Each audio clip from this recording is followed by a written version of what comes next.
Walfadjri.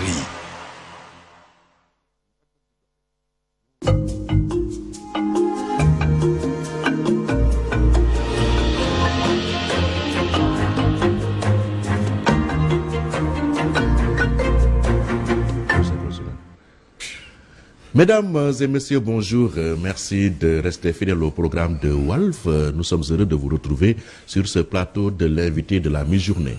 Nous avons le plaisir et l'immense honneur de recevoir Lamine Diack Diouf. Lamine Diack Diouf, bonjour. Merci M. Faye, bonjour. Merci de votre invitation sur le plateau d'excellence de la mi-journée. Merci à vous également d'avoir accepté notre invitation. Lamine Diack Diouf, vous êtes administrateur de société et opérateur économique, ingénieur de formation dans le domaine de la recherche pétrolière. Vous avez travaillé comme géologue avec de grandes sociétés telles que Petrosen, Elf, etc. Vous êtes aussi l'auteur de cet essai, Le combat citoyen de la Renaissance vers les indépendances, paru à Abyss Éditions. Pour être complet dans la présentation, vous avez été candidat à la candidature à la présidentielle 2024 et président du mouvement citoyen universel MCU.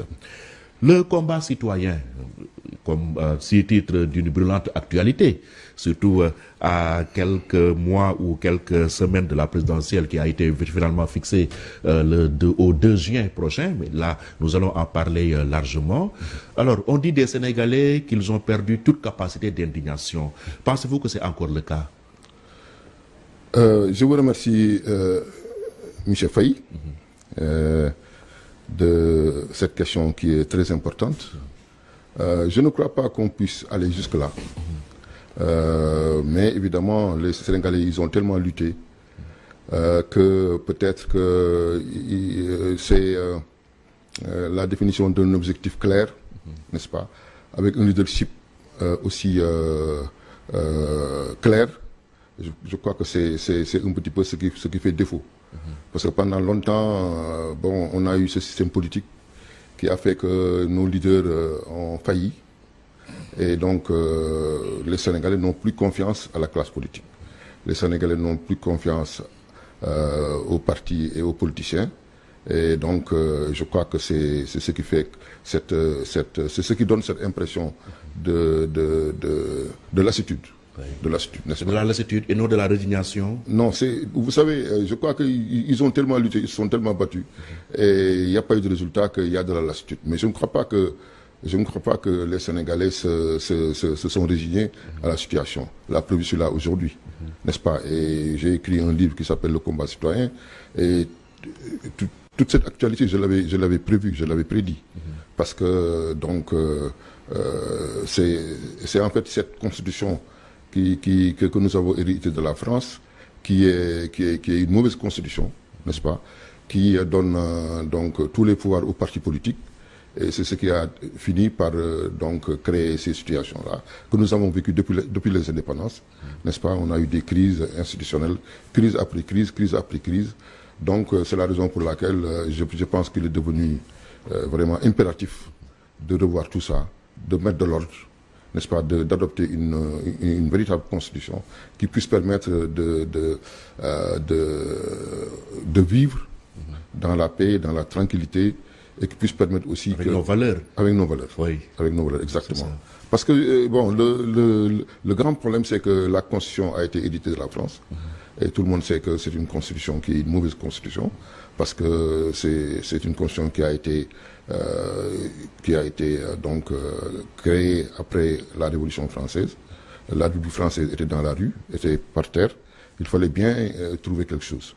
Et donc, lorsqu'il y a eu la Révolution, il y a eu, dans un premier temps, les Français, ils ont dit qu'ils en avaient assez de la réalité, les citoyens français, n'est-ce pas? Et donc, les citoyens français vivaient la même situation que tous les citoyens du monde. C'est la raison pour laquelle j'ai appelé mon mouvement citoyen universel, parce que nous avons tous le même problème. Donc, il y a la royauté qui était là, et donc les Français voulaient un peu plus de liberté. Ils ont fait la révolution, et ils ont décapité le roi. Mais ils n'avaient rien à la place, à mettre à la place. Donc, ils ont ramené donc un autre roi, Louis-Philippe, n'est-ce pas, qui a régné, et c'est après cela qu'il y a eu un coup d'État que Napoléon Bonaparte a fait.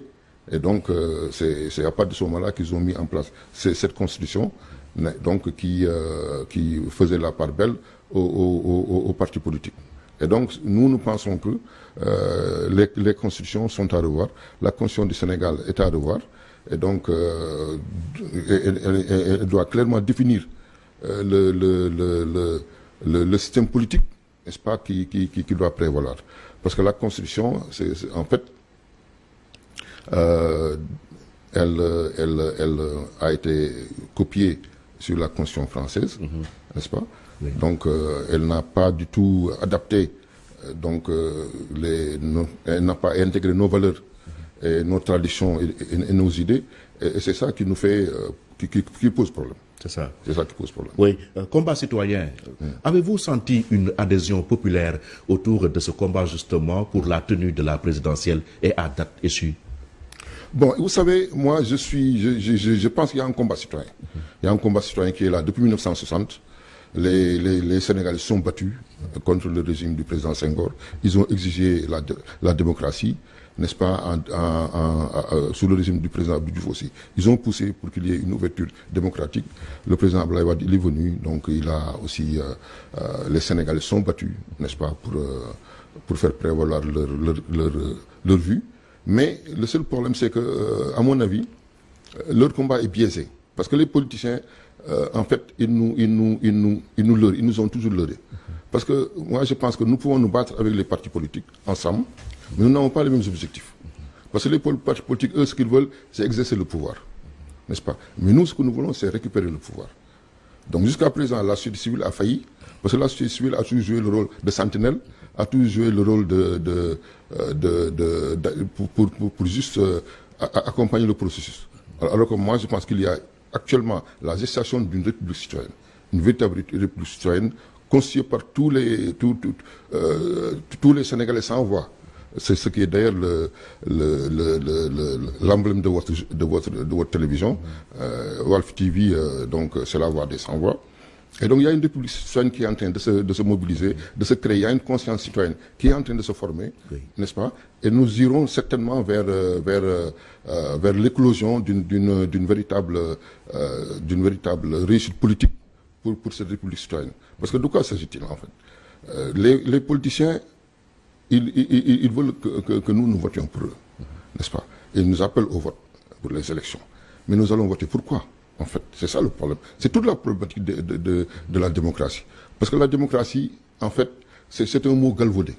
C'est un mot galvaudé, et d'ailleurs j'en parle dans le combat citoyen. Je vais vous faire référence de ce que j'en dis. On en parle tout le temps, mais la démocratie est un régime politique mort-né. Tous ces éditeurs ont décrié ces insuffisances. C'est ainsi que Platon, le père de la politique, a magnifié le système aristocratique qui serait meilleur que le régime démocratique. Selon Hérodote, l'intelligence est menacée par la démocratie, car pour lui, penser est commun à tous, mais certains sont plus intelligents que d'autres. Jean-Jacques Rousseau, qui est le père du contrat social, pense de même, car selon lui, il n'a jamais existé de véritable démocratie, et il n'en existera jamais. C'est la page 14. Car il est contre l'ordre naturel des choses que le grand nombre gouverne et que le petit soit gouverné. La démocratie parlementaire ne peut pas constituer une véritable représentativité du peuple, car le peuple ne peut pas être représenté. Par conséquent, il faut se poser la question de savoir comment avons-nous pu nous accommoder durant tous ces siècles de régimes politiques décriés et rejetés depuis l'Antiquité. La République libérale, démocratique et laïque est en panne. Oui, malgré tout, on dit que la démocratie est le moins mauvais des systèmes. Si nous arrivons, oui, à bien l'habiller, parce qu'en fait, vous savez, c'est les partis politiques qui ont récupéré la démocratie. Et c'est les partis politiques qui représentent les citoyens. Et c'est ça qui pose problème. Parce que les partis politiques ne doivent pas représenter donc les citoyens. Les citoyens doivent exercer eux-mêmes donc leur souveraineté. Et c'est pour ça qu'ils nous poussent au vote, ils nous poussent aux élections, mais contre nos intérêts. Parce que voter, c'est en fait se départir de sa souveraineté. Voter, c'est un petit peu jeter dans les urnes sa liberté. Voter, c'est jeter sa vie, donc son avenir, dans les urnes, au profit des politiciens. Donc, nous devons revoir le système de vote, nous devons revoir le système des élections. C'est la raison pour laquelle le combat des élections n'est pas notre combat. Le combat des votes n'est pas notre combat. Notre combat, c'est une nouvelle constitution qui nous restitue notre pouvoir. Parce qu'en fait, c'est ça le problème. C'est très subtil. C'est très subtil. Parce que les partis politiques donc, ont réussi à être un écran entre les citoyens et les institutions. Et tout est décidé par les politiques. Tout est fait par les politiques. Nous votons pour eux, nous leur donnons donc le pouvoir. Ils disposent de nos biens, ils disposent de nos ressources, ils disposent de nos forces de l'ordre. Et tout ça, nous le donnons aux partis politiques et au chef du parti politique, qui après devient un président omniscient, omnipotent. Mais il le faut, non? Non, bon. Tout le monde ne peut pas gouverner. En fait, la gouvernance devrait être plurielle. Il faut une gouvernance démocratique, n'est-ce pas? Et c'est là qui pose problème. Parce que même au niveau de la Constitution française, le parti politique n'est pas clairement défini. Et le rôle du parti politique n'est pas clairement défini. Les partis politiques ont vu le jour en 1900. Le premier parti politique a été créé en France en 1901. Et le deuxième parti politique, c'est le Parti républicain. Et le deuxième parti politique a été créé en 1905. C'est au tout début du XXe siècle. C'est plus ou moins récent. C'est très récent. Oui. Mais la France a existé et a fonctionné avec une Assemblée nationale constituée du tiers-État, du clergé et de la bourgeoisie. C'était ça l'Assemblée nationale. Il n'y avait pas de parti politique. Ce n'est qu'en 1900 que les partis politiques ont fait irruption sur la scène républicaine et donc ont tout accaparé. Et c'est à partir de ce moment-là qu'ils ont amené le désordre au niveau de l'Assemblée nationale. Donc, la démocratie, c'est la gouvernance populaire. C'est la gouvernance populaire. Mais si les partis politiques gouvernent, ce n'est plus la gouvernance populaire. C'est la partitocratie, comme je l'appelle. Et j'en parle, si vous le permettez, je vais me référer donc, à ce que j'ai écrit concernant cela. Donc, les institutions sont obsolètes, car elles sont caractéristiques de la Ve République qui date du général de Gaulle, et qui concernent tous les pouvoirs entre les mains d'un seul homme. Il faut clarifier le débat. Nous ne pouvons plus accepter d'être gouvernés dans le flou, avec des concepts creux, sans substance, mystificateurs, qui ne représentent pas la réalité. Il est devenu impératif de définir ce qu'est le pouvoir politique, qui le détient véritablement dans l'État, et de redistribuer tous les pouvoirs entre les citoyens et les politiciens. On gonfle le peuple d'orgueil en lui faisant croire qu'il détient le pouvoir, alors qu'il n'est qu'une marionnette manipulée par les politiciens par le vote. En effet, le vote est un simulacre de la démocratie. Il n'en est ni l'essence ni l'expression. Il s'agit juste de rituel pour légitimer la transmission d'un pouvoir dont on ne dispose pas. Donc le vote, en fait, c'est la dévolution du pouvoir. Parce que dans un premier temps, les rois ont pris le pouvoir par la force. C'est ce que font les généraux, les militaires. Mais les politiciens, ils sont plus subtils. Ils nous font croire que nous avons le pouvoir. Et à travers le vote et les élections, nous allons leur donner volontairement le pouvoir. Et en pensant que nous exerçons donc un devoir civique, que nous exerçons un devoir citoyen et que nous avons vraiment le pouvoir. Alors que nous leur donnons notre pouvoir. On dit que le pouvoir appartient au peuple. Vous n'êtes pas d'accord? Le pouvoir appartient au peuple, mais nous ne devons pas le donner aux partis politiques. Je suis d'accord. D'ailleurs, je dis que parce que la Constitution française, elle n'a parlé des partis politiques qu'en 1958. Donc la Constitution française du 4 octobre 1958, que le général de Gaulle a initiée, parce qu'il y avait des problèmes en France, tout le temps les partis politiques faisaient tomber les gouvernements avec les motions de censure. Alors le président de Charles de Gaulle, pour mettre de l'ordre, a créé la Constitution de 1958, dans laquelle il a voulu définir, il a voulu en parler des partis politiques. Mais en fait, ils n'ont rien dit, parce que l'article 4 de la Constitution dit que les partis politiques peuvent exercer librement leurs activités. Ils peuvent concourir au suffrage, n'est-ce pas? Et que donc les partis politiques doivent respecter l'intégrité nationale et la démocratie. Mais les partis politiques ne respectent pas la démocratie. Ils sont venus, ils ont arraché le pouvoir, et donc, de ce fait, les partis politiques ont violé la démocratie. Les partis politiques sont contre la démocratie. Parce que la démocratie, c'est la gouvernance populaire. Donc, la Constitution, on devrait la libeller de telle sorte que, dès le début, on dit que on doit définir donc et renforcer le pouvoir citoyen en disant que la République appartient aux citoyens, comme vous venez de le dire, n'est-ce pas? Et puis après, l'article 1er, la République appartient aux citoyens. Article 2, donc, c'est les citoyens qui doivent concevoir et gérer les institutions. Article 2. Article 3, les lois et règlements doivent être d'essence et d'inspiration citoyenne. Et que les lois et règlements doivent être initiés, donc, et votés et promulgués par l'Assemblée nationale citoyenne. Là, c'est le pouvoir citoyen. Là, on parlait d'un semblant, on commence à être démocrate. Là, vous voulez d'une gouvernance et par le peuple et pour le peuple. Et par le peuple et pour le peuple. Oui. Mais il faut que ça soit dit dans la Constitution. Il faut que nous arrivions à limiter le rôle des partis politiques au strict exercice à la fonction gouvernementale. Les partis politiques, ils peuvent concourir au suffrage, mais uniquement exercer des fonctions gouvernementales. Maintenant, les citoyens, le peuple, n'est-ce pas, peuvent concourir au suffrage pour maintenant exercer des fonctions parlementaires. Donc nous aurons deux pouvoirs déjà bien définis, bien différenciés, mais avec des acteurs différents. L'exécutif est donc est géré par les partis politiques et les politiques, ou un citoyen s'il veut, mais l'exécutif est exclusivement et strictement donc géré par les citoyens. À partir de ce moment-là, nous ferons les lois, nous ferons la Constitution, nous allons contrôler l'action gouvernementale et nous serons vraiment forts de notre pouvoir souverain. Mais actuellement, c'est les partis politiques qui gèrent tout. C'est pourquoi il y a l'impasse. Il y a eu l'impasse, il y a l'impasse, il y aura toujours l'impasse. Parce que les partis politiques gèrent la cité en fonction de leurs intérêts. Et contre nos intérêts. Alors, ce qui se passe, c'est que la société civile qui est là, elle joue le rôle de sentinelle, elle joue le rôle de faiseur de roi. Parce que quand un pouvoir est là, les partis d'opposition se battent contre le pouvoir avec les forces civiles, n'est-ce pas? Et nous, les citoyens, nous nous battons avec les partis politiques contre le pouvoir en place. Une fois que le pouvoir en place tombe, l'opposition prend le pouvoir et se comporte exactement comme le pouvoir qui a été déchu. Donc nous rabattons sur le pouvoir, l'ancien pouvoir qui est devenu opposition, n'est-ce pas? Nous allons nous battre contre le nouveau pouvoir et donc bis repetita. Et c'est ce qui s'est passé en 2000, c'est ce qui s'est passé en 2012 et ce qui risque de se passer en 2024. Donc, pour répondre à votre question, à savoir cette histoire d'élection et de vote, moi je veux bien qu'on vote. Je veux bien qu'il y ait des élections. Mais quelle est la finalité de ces élections pour nous, les citoyens? Parce que le problème, c'est pas seulement d'élire un président de la République qui va après confisquer le pouvoir.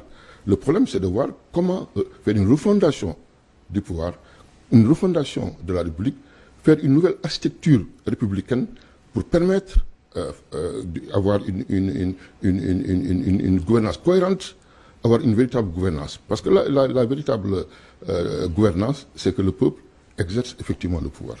Et donc nous pensons que c'est ça l'objet du combat citoyen, c'est ça l'objet du mouvement citoyen universel. Nous sommes en train de nous réunir, de discuter avec des militants, de discuter avec des citoyens pour former une force politique très importante et aller conquérir le pouvoir, ou du moins récupérer notre pouvoir. Parce que jusqu'à présent, on dit que oui, les citoyens, ils doivent jouer le rôle de sentinelle, ils doivent jouer le rôle de garde, de veille. Non. Ils doivent exercer le pouvoir. C'est ce que vous êtes en train de nous dire. Ils doivent exercer le pouvoir. Oui. Parce que le pouvoir appartient au peuple. On ne peut pas nous dire que le pouvoir vous appartient et puis après les politiciens vous disent... Oui, mais c'est le peuple qui délègue une partie de ses pouvoirs à un homme qu'on appelle le président de la République. Mais il ne faut plus, justement. Il ne faut plus. Il faut arrêter ça. Parce que c'est ça qui nous vaut la situation que nous vivons aujourd'hui, que nous avons vécu dans le passé.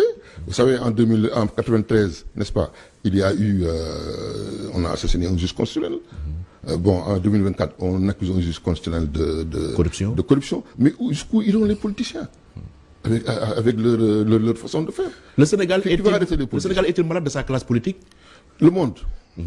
Parce qu'il n'y a pas de démocratie.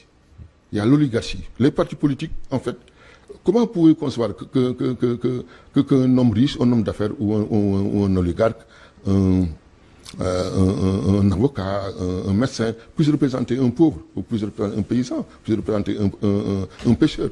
Ce n'est pas possible. Vous comprenez? Il y a une rupture des classes au niveau de l'Assemblée nationale.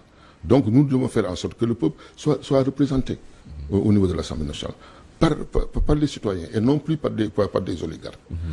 parce que les oligarques, ils sont là pour gérer les affaires, ils sont là pour protéger leurs propres intérêts, n'est-ce pas?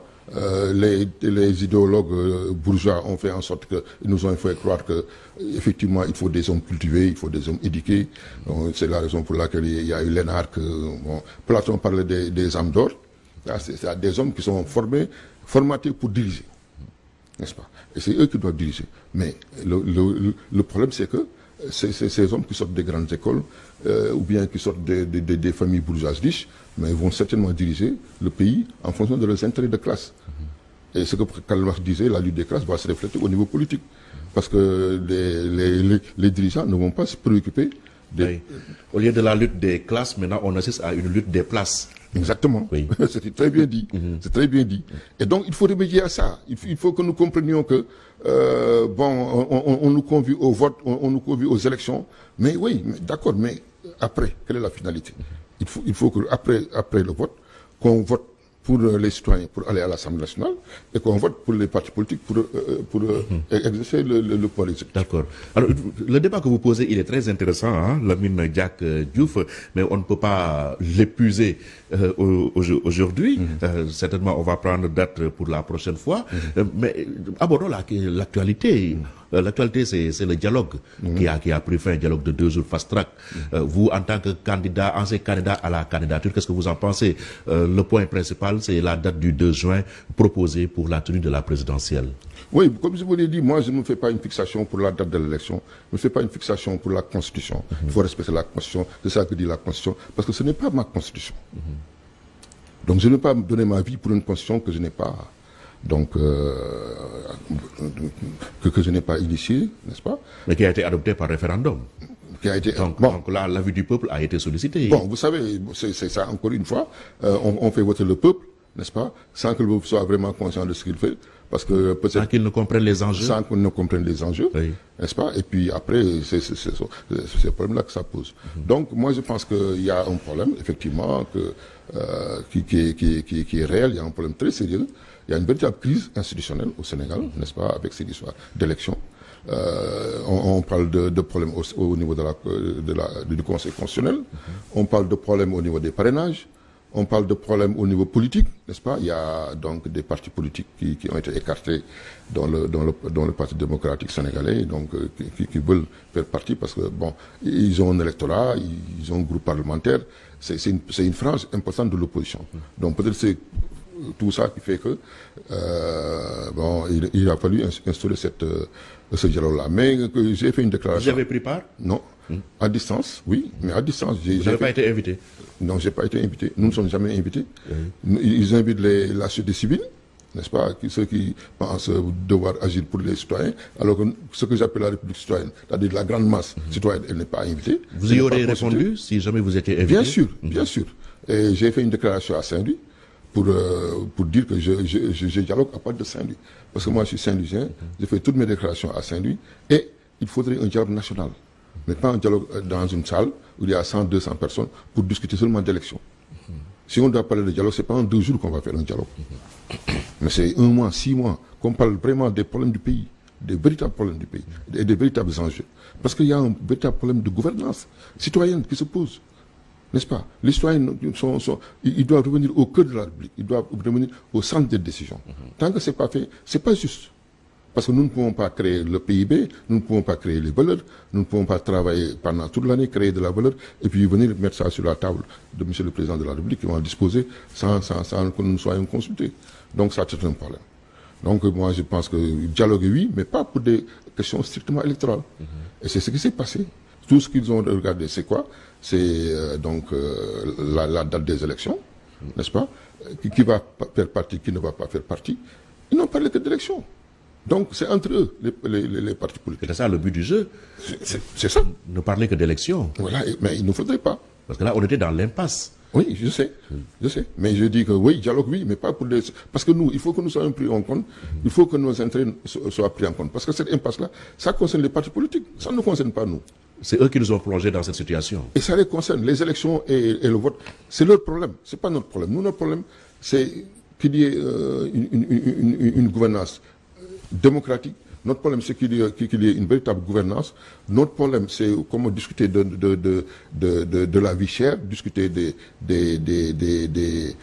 problèmes économiques, n'est-ce pas? Discuter des problèmes de développement. Moi, je crois que c'est ça le véritable enjeu. Mais toujours nous convier à des dialogues qui ne parlent que d'élections pour qu'eux soient élus et nous gouvernent et disposent de nos ressources. Moi, je crois que c'est pas, le jeu est biaisé. Le dialogue est biaisé. Ça ne doit pas être le seul objet du dialogue. On ne peut pas faire un dialogue pour uniquement parler d'élections. Si on doit faire un dialogue, il faut regarder les problèmes du pays et en discuter. Le premier problème du pays, c'est les partis politiques. Le problème premier, c'est les partis politiques. Il y en a au moins 300. Il y en a 300. Oui. Et tout ce qui les intéresse, c'est gérer le pays pour gérer les ressources. Alors que nous, ce qui nous intéresse, c'est pas aller voter pour eux. Parce que voter, c'est aller jeter dans une urne votre liberté, c'est jeter votre souveraineté, c'est vous dépouiller en fait.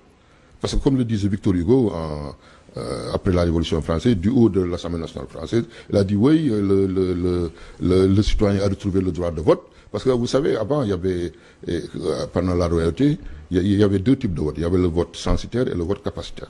Le vote capacitaire, c'est les médecins, il fallait avoir des diplômes pour voter. Le vote censitaire, il fallait payer le cens, c'est-à-dire pour avoir le droit de vote.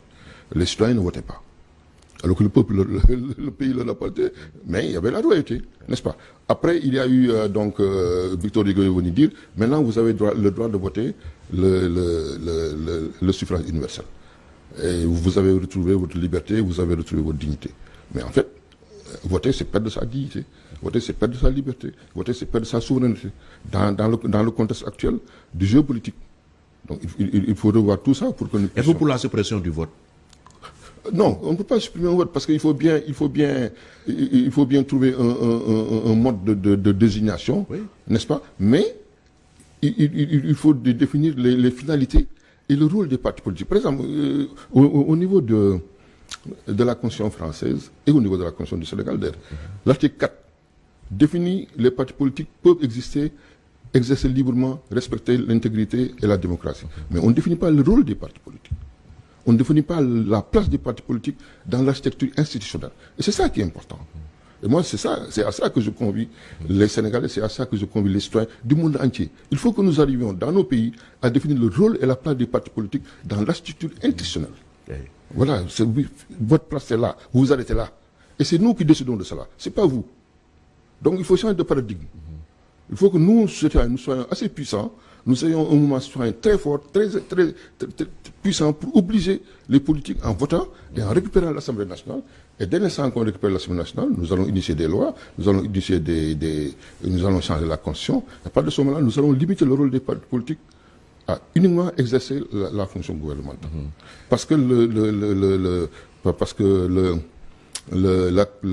l'État, n'est-ce pas, doit être relégué à un rôle d'instrument technique au service de fin qu'il n'est pas habilité à définir. L'État n'a pas à définir les lois, l'État n'a pas à définir la politique de la nation. Ça doit être fait par les citoyens. Merci beaucoup. Merci Lamine Diack Diouf. Lamine Diack Diouf, vous êtes candidat à la candidature à la présidentielle 2024, président du Mouvement Citoyen Universel, MCU. Merci d'être venu porter le plaidoyer pour qu'on puisse placer le citoyen au cœur de tout système démocratique. Merci infiniment. Nous allons revenir juste après le journal pour la partie wolof.